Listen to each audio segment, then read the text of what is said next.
Welcome to another episode of Behind the Catch Fence. I'm your host, David Hoffman. If you guys are watching from YouTube, welcome. I'm David Hoffman. This is my little aroma / room, whatever you want to call it. I got a John Force car sitting over here. I was able to interview him a couple months ago, I believe. Jimmy Johnson, as you guys know, I was able to interview him during the Laguna Seca weekend. James Hinchcliffe, Mayor of Hinchtown himself. Three-time special guest, a fourth-time interview with him at Laguna Seca 2 weeks ago. And Scott Pruitt there, interviewed him, Bobby Allison, Boris said to the legend himself, road course legend, Mario Andretti, and of course some other cars back here. There's more cars over there, Simon Pagino car over there too. Just a couple. I like to always buy probably every single guy that I interview. Still waiting for a Stingray Rob car to come out. Hopefully when he gets into IndyCar, he'll have a car that gets produced into a diecast. If you're watching Stingray, you've been doing great this season. Can't wait to see what's next. But yeah, I'm David Hoffman. If you guys don't know, I'm a college student and at Liberty University and just trying to make a living and going to try and see if we can break into the IndyCar business. So that's going to be a lot of fun. It was great to go to Laguna Seca 2 weeks ago and be able to talk to some people and get to know a couple people. And, it was a great experience overall. And, there will be a recap video coming up here next week. I believe next Wednesday I'll have that out where I'm recapping the whole Laguna Seca weekend. And then, there's going to be videos, interviews, exclusive content that you can't get anywhere else but here.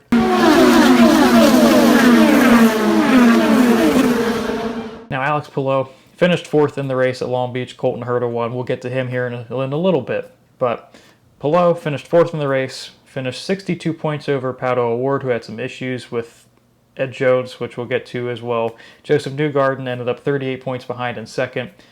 It was pretty much Palou's race from the beginning. As long as he ran a conservative, smart race, he was going to win the championship. And as soon as Pato O'Ward ran into trouble and couldn't continue on for a while, then we all kind of knew that it's Alex Palou's pretty much it's locked up. And Palou ran an impressive race. It was really cool to see him. I feel like it was a maturity type of race where he's used to on the button, pushing as much as he can, but at Long Beach, he had to just be more conservative and kind of harness back that drive of wanting to get that next position. Because I know when he was running behind Hinchcliffe for a lot of the first part of the race, there were times I'm sure that he had a faster car and he just laid back, kept it smart, safe, and just kept the car clean, kept all the tires on it, no damage, no whatsoever, and he just brought it home. And for Palou, it's been a heck of a season. Now, how impressive was Alex Palou's championship drive all of 2021? It was really, really strong, and one of the most incredible ones that I've seen in quite some time. He notched 3 wins, and the fact that Chip Ganassi, who's known for the I Like Winners motto at Chip Ganassi Racing, it was really interesting because we didn't know a whole lot about Alex Palou coming into this year. We knew last year he had some flashes with Dale Coyne Racing, with Team Go. He had a podium at Road America, topped that off with a second race, I believe finishing 8th or something like that. And he ran some good races last year, but obviously when you're qualifying mid-pack, which is what he ended up qualifying a lot of the time during the race, there's a lot more trouble, which he ended up getting involved in a couple wrecks, or the car just wasn't handling that well, especially in that dirty air. And I remember when the announcement came out that Alex Palou is going to race for Chip Ganassi Racing in the 10 car, you're like, well, where'd that come from? That's the last driver that I really expected, but he earned it. And the fact that you erase those questions week 1 of the season at Barber Motorsports Park, where you go out, win the race, dominate the race, and then the rest of the season, you're no worse than 3rd in points. And that takes a lot of guts. That takes a lot of moxie. And I'm sure Scott Dixon, Jimmy Johnson, Tony Kanaan, Marcus Ericsson, all the guys there at Chip Ganassi Racing, I'm sure they played such a pivotal role in that. And I think it's cool just the fact that drivers like Alex Palou, even though he's young, I've heard it all over the paddock, just how confident he is, but also just mature and just he's going to put his head down. He's going to go out there and drive. He's going to do the best of his ability, and it showed all season long. You look at some of the stats, 12 top 10s, 10 top 5s, and 16 races, that's pretty incredible in itself. And for Alex Palou, it's a great accomplishment, and the fact that we get to see that 10 car competitive again. It's been a while since we've seen the 10 car really up front and competing for championships, really giving Scott Dixon like a run for his money every week. And Dixon even said it was kind of a meh season, which I'm sure a lot of that was because Palou was just ascending it every single week and really stepping up his game. And I just believe for Alex Palou, that is a monumental moment, and I just can't wait to see how guys like Marcus Ericsson, who had a great season, 2 wins on the season and 5th in points, I believe, and Dixon, he's gonna have another championship. We all can kind of sense that. I know the youth movement with O'Ward and Palou and VK, they're all really starting to move in, but let's pump the brakes on that a little bit. We know Dixon's going to be there at the end every single year, and I think it's just great for the sport overall, and for Palou, it's going to be one of many championships.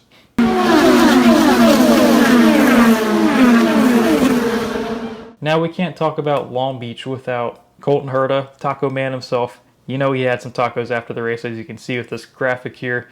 From Twitter, Connor Daly was out eating tacos with Herta after the race, so congrats to Herta on the win. But you're probably wondering, how in the world did Herta go from 14th to 5th, like on a street course? That's an insurmountable feat. And the fact that he did it not only like over time of the race, he did it within 15 laps. He went from 14th to 5th within 15 laps on a street race, where that's pretty tight corners. You're not going to be able to get around guys as easy. And like, it just shows just the will to drive that car as well as he has. And he had first and second practice wrapped up, finished first in both of those, and you thought, all right, this is going to be a shoe-in for Herta. He's just going to run away with it in qualifying. But it wasn't difficult. It wasn't easy. And the fact that Herta, he ended up hitting the wall in qualifying, just missed the setup a little bit too, and ended up qualifying 14th. And you're like, all right, this is going to be a pretty, you're not sure how he's going to be able to get up there. And then Herta all of a sudden just storms up the field, and I remember reading an article on motorsport.com how he was even surprised himself about just how he was able to get up there that quick.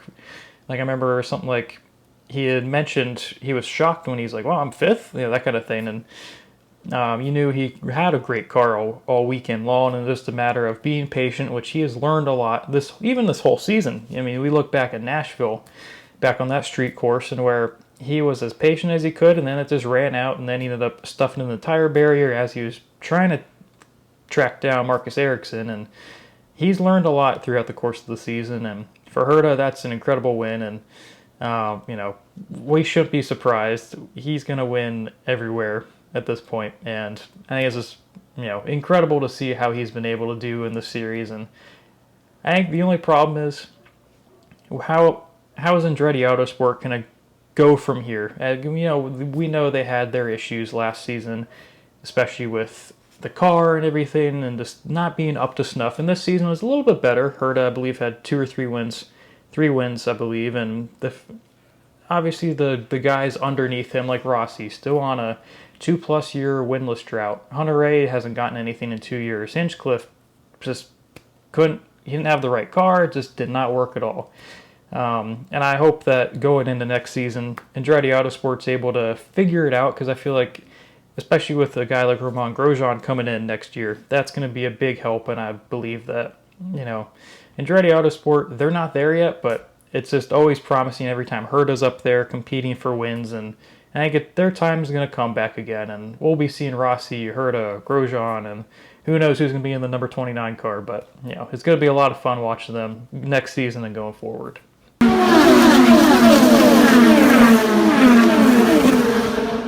Now, I'm not someone that's going to really call out a driver or say, you did something dumb, you shouldn't have done this. I'm not going to be a keyboard warrior, whatever you want to call it these days. Twitter warrior. Man, I hate Twitter sometimes with that. But at what Ed Jones did on lap 1 in the hairpin, literally the tightest, slowest corner on the IndyCar schedule, the fact that he ended up just sending it into the corner, trying to get under Hinchcliffe, took out Pato O'Ward, basically ruined any chance that O'Ward had on the championship. I'm sorry, that just wasn't a smart move. That was one of the dumbest moves that I've ever seen. And, for O'Ward, you hate it for him, because I know it wasn't the best qualifying effort for him, and they had some struggles throughout the course of the weekend, but they were able to bring it back, and you kind of felt that they were going to be able to compete, which is what they always do every week. And at the end of the day, it just wasn't meant to be for O'Ward, and I know he's dejected, but you're probably wondering how do they bounce back after this, and I think the main thing going into 2022 is they now have the continuity. You know, last year Askew was in the 7 car, and now you have not Grosjean. Yeah, Felix Rosenqvist. Had to think about that for a second. Starting to get all my all my foreign drivers kind of confused, but you know, you have guys like Felix Rosenqvist who he didn't have the best of seasons, and he had some, you know, had to skip out on a race because of, I believe he was in concussion protocol after that Detroit Belle Isle wreck, and for O'Ward, I think he needs that continuity to be able to have a guy next to him or in a running mate that they're able to elevate each other. And I think with going back next year, like it's going to be a heck of a lot different with being able to have that relationship, continuing to mold that, and you know, having a guy like Rosenqvist there who's won races and has been capable of winning races in IndyCar. I think that's just going to be great, and they seem to already have a great relationship. And I remember, I believe I heard it on a podcast a couple of months ago, James Hinchcliffe was talking to Dinner with Racers, and I know he had mentioned about just how when you have a teammate that's, I guess in air quotes, better than you, or could compete to be better than you, to dethrone you as the top guy at a team, I know drivers love that, because in that aspect it pushes you to go that extra mile, and then if that driver goes above, you can push even more. And a lot of guys feel that way, and I'm sure O'Ward loves that competition. And then on the flip side, he got his team, his race car strategist Taylor Kyle. They really seem to work together well. And when you look at the stats just with O'Ward this season, 3 poles and 2 wins, and the fact that his first ever win in IndyCar wound up being at Texas Motor Speedway of all things, that shows a lot about just the fiery nature and the fact that he's able to adapt to something like that so quickly, where guys like Graham Rahal and Scott Dixon got out-dueled by him in that race.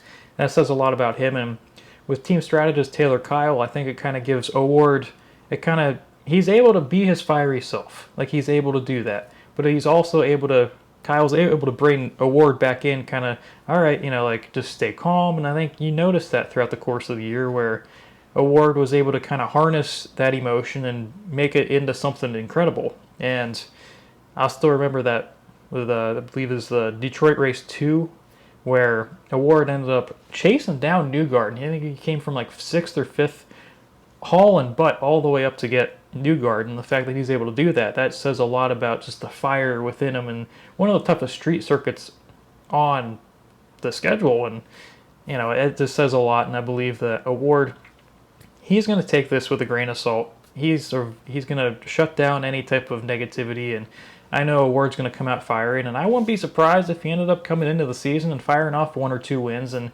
really solidify the fact that, hey, I belong here, and hey, I'm going to be a force to be reckoned with for years to come. And Arrow McLaren is going to be here for a long time, and they're only going to get better. So we better watch out for Arrow McLaren SP.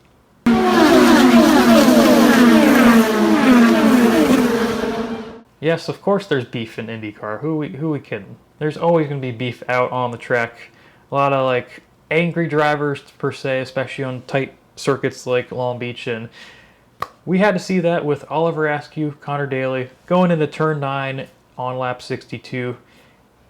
I don't know what happened before then, but all we know is Askew was a little mad, and he ended up overdriving the corner, making sure that Daly wasn't able to make the corner, so Daly had to go off into the runoff zone, and the only problem was Askew ended up running his car into the tire barrier, bringing out the caution. And is it fair that Daly called him out? As we can see on that tweet, Daly, he later tweeted out the goal when you try and wreck someone is don't wreck yourself in the process, at Oliver Askew. Yeah, I don't blame Connor at all for calling him out. I feel like any competitor inside of you, if you get run off into something like that, I'd do the same thing. I'm sure Daly has a lot more controlled emotion in that kind of situation than what most of us would have. But at the same time, if Askew wouldn't have run into the tire barrier to begin with, would Daly have tweeted that out? Like, if Askew would have completed that without screwing himself over, it probably would have been a different outcome. Maybe would have heard something from Daly post-race, but I never really was able to find a quote where Daly commented about it. And I know Askew took the high road, didn't say anything about it, at least Twitter, publicly, whatever. And as is one of those things where if Daly happened to, if it would have happened a little bit different, I feel like Daly wouldn't have called out Askew, but I'm sure they'll be fine within a week or two. They'll go out, eat some tacos, drink a beer, something like that. But, you know, that's just one of those things where Askew, if he would have completed it, it probably would have been a little bit of a different story.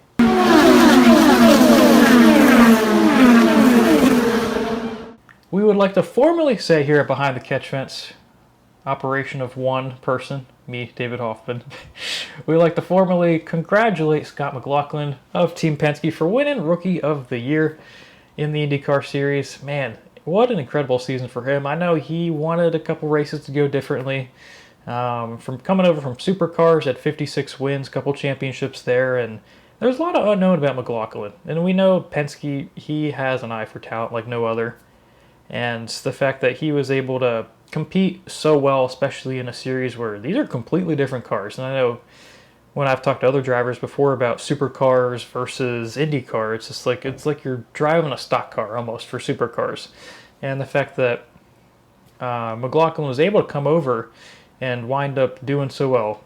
And one of his first big moments was when he was able to get a podium at Texas Motor Speedway in the first race, which that's an incredible feat for a guy that's only run on road courses and has never done an oval. And I think it was really cool the fact that when McLaughlin was out there, especially at the Indy 500, it was so cool just to kind of see his tweets and just his raw emotion of, I love oval racing. And he said it multiple times, and that bodes well for guys that are coming over from different series, whether it's Formula One or NASCAR, whatever it is.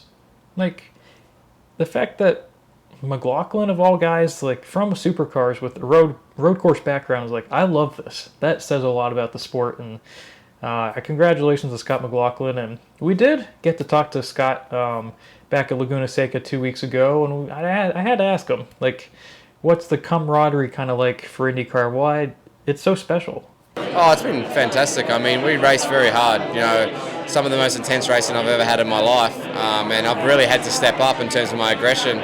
But off the track, everyone's just like, you know, gets along, you know, says hello, plays golf, like whatever. You know, there's times where you get up, you know, everyone gets upset with each other and whatever. But one thing I like here is there's an ego, but there's also like a point where everyone goes, forgets about it and has a beer and gets on with things. And I think that's pretty cool. I think you've got to have that. But I think at the same time, the speeds that we do on the ovals and open wheelers, you've got to have the trust within the group. And I think that's what you have here. You know, there's trust, there's you know, if something goes bad, it affects a lot of people. So yeah, it's an interesting group. Definitely a lot of different personalities, but you know, everyone seems to be very nice. That's one of the big selling points that I've always thought IndyCar does so well at, is the fact that the whole IndyCar community as a whole is so tight-knit, and even the drivers themselves have said, just you even see it on Twitter, Instagram, how close they are, and just how many of them end up hanging out throughout the week, during the weekend. And I think it's just such a cool thing that the drivers, even guys that come over, that's one of the first things that they notice. And again, congratulations to Scott McLaughlin. It was a heck of a season. We can't wait to see what you end up doing next year in the upcoming seasons.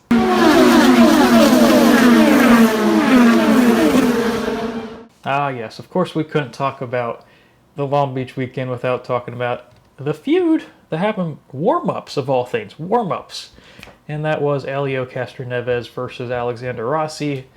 All we know is Rossi, I guess, came out of the pits when Helio was on a flyer during warm-ups and kind of blocked Helio off a little bit. And of course, when Helio came back into the pits, he was furious. He had an interview with Kevin Lee on NBC's Peacock and had to throw in an F-bomb, which we're not used to seeing Helio do, I think, since Edmonton, and 2010 is the last time, which was a long time ago. We won't get into that, but for me, I think it's kind of a whatever. It's the last race of the season, and should Meyer-Shank Racing and Andretti Autosport be concerned at all about this? I mean, sure, for the first couple of weeks, but both Helio and Rossi, they're both highly competitive guys, and when you put them in this position where this is a big race, Rossi not winning for 2 years, that's going to be a lot on your mind. And then also with Helio, he's trying to prove that, hey, I can still do this. Even though you win the Indy 500, he wants to be able to show every single week from now on that that wasn't a fluke. We're going to continue pushing forward, and he's trying to get his name back out there in a way, in such of just so that he can kind of show that I may be a little bit older, but I'm only growing wiser, and this team is going places. And that's a racing deal. Of course, it kind of alarmed a lot of people because Elio doesn't get that mad. But I think at the end of the day, those two drivers, they'll talk it out if they haven't already. And it's not going to be an issue because with Andretti Autosport and Meyer Shank Racing having that technical alliance, I'm sure that'll be fine. All the drivers, they're always going to be forgiving with that kind of thing for the most part. And I'm sure they'll get over it as soon as, it's hard to not like a guy like Helio Castroneves and Rossi being his own humble self. I think they'll be fine.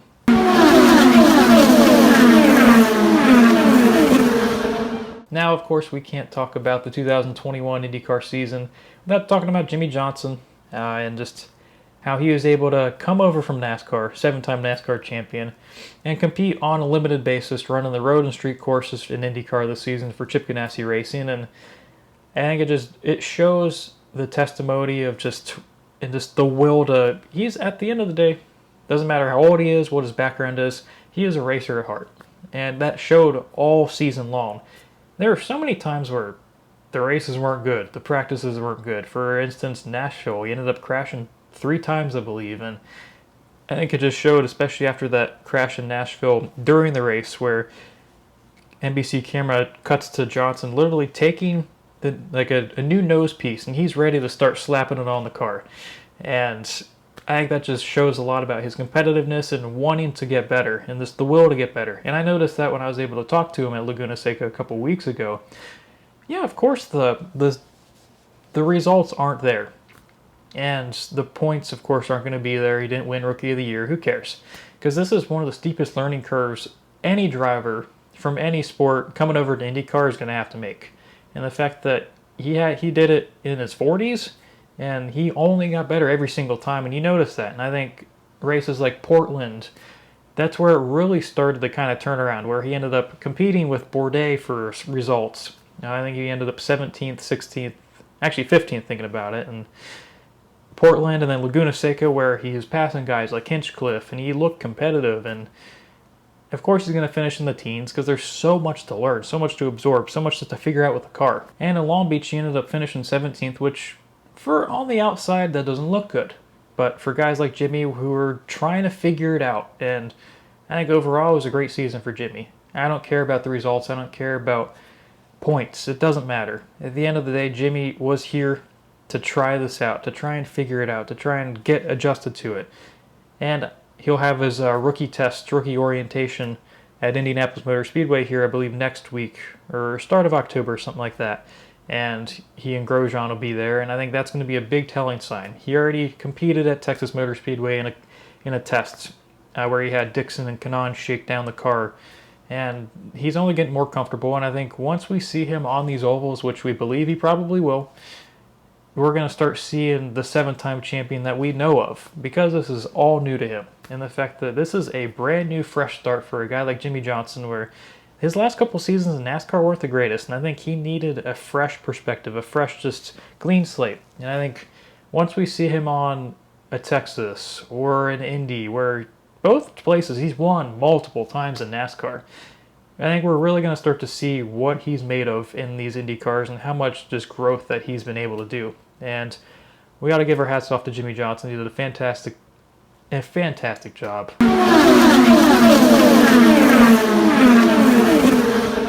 As we flash back to Long Beach this past weekend, we have to look at some of the guys that impressed, who had great runs and kind of flew under the radar. First, we have to talk about Takuma Sato, who finished 9th.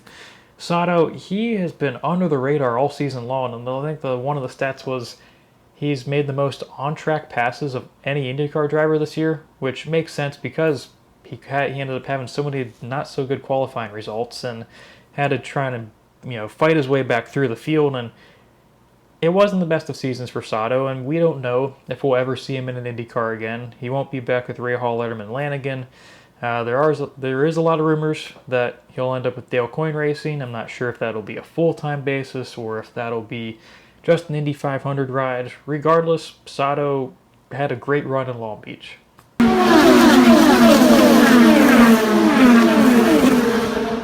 Another guy I have to give a shout out to who had a really great run was Jack Harvey. He ended up finishing 7th in the race at Long Beach.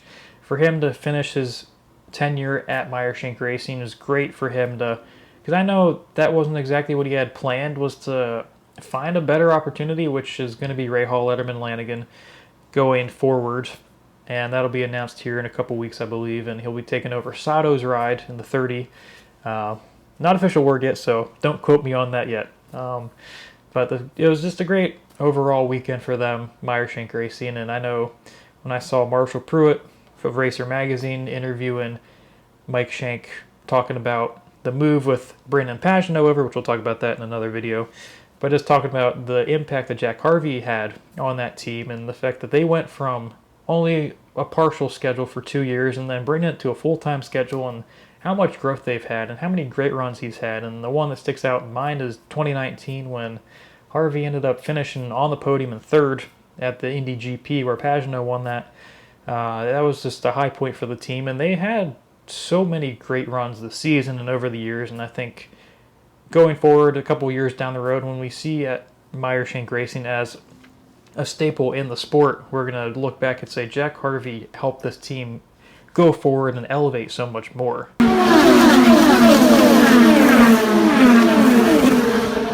Now the question you guys are all asking is, who disappointed in the finale? Which I don't like ending on negativity, which we won't. We'll talk about some fun things here in a second. But some of the guys that, on the flip side, didn't have great runs at Long Beach included Helio Castroneves, four-time Indy 500 champion. He qualified third, which was a great qualifying effort for him. Led 15 laps, but at the end of the day, then cautions just did not fall right for them.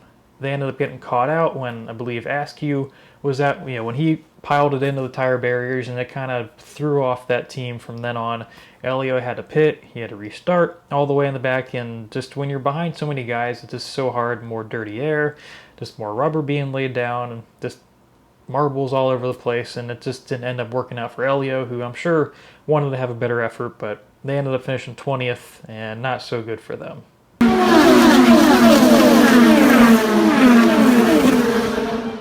Lastly, I don't want to bring his name up. I don't like talking negative about him, but the mayor of Hinchtown, James Hinchcliffe, he has to go in this category. I hate it, but started all the way up in 7th. He was the first guy out of the Fast Six. And for James, it was like a make or break race for him, where he had to have a lot of great momentum going into the off season, where he's still trying to figure out where he's going to have a job.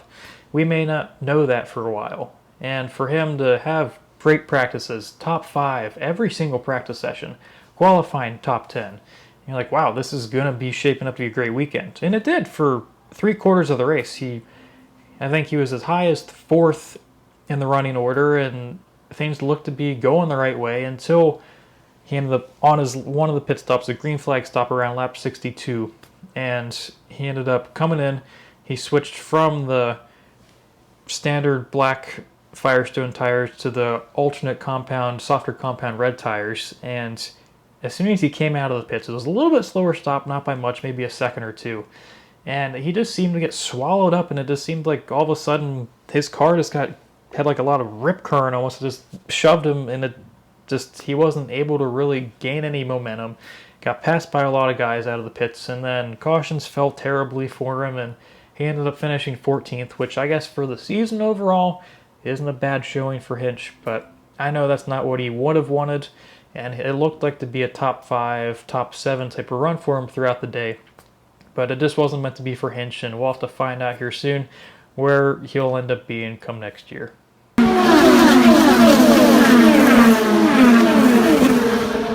I told you guys I wasn't going to end on a bad note. Let's roll the tape and see, because since Alex Palou always loved to eat fried chicken after he wins, and of course he had to go get some fried chicken at like a local place in Long Beach after the championship win, we can't go without saying what Alex Palou happened to say when I asked him what his favorite place to get fried chicken is when I asked him that at Laguna Seca. Take a look. What's the best fried chicken you've ever had? If you had to choose one. It's still one place that I got to try after Road America win. That was in Indianapolis downtown. It's called the Eagle, and it's really good. So I am still studying, right? Like I'm still testing and making my notes, but I need to win some more to try some other stuff. Now, I personally have never had the Eagle in Indianapolis since I'm not from there, but I think Palou pretty much, when your secondary, I guess, career is fried chicken judging, then I feel like we should all listen to Alex Palou, and I'm sure the Eagle is going to end up having a lot more business because of Alex. And next time I'm there for the Indy 500 or something like that, I'm going to end up having to try it sometime. So thank you, Alex Palou, for giving us the most incredible insight and all those analytics.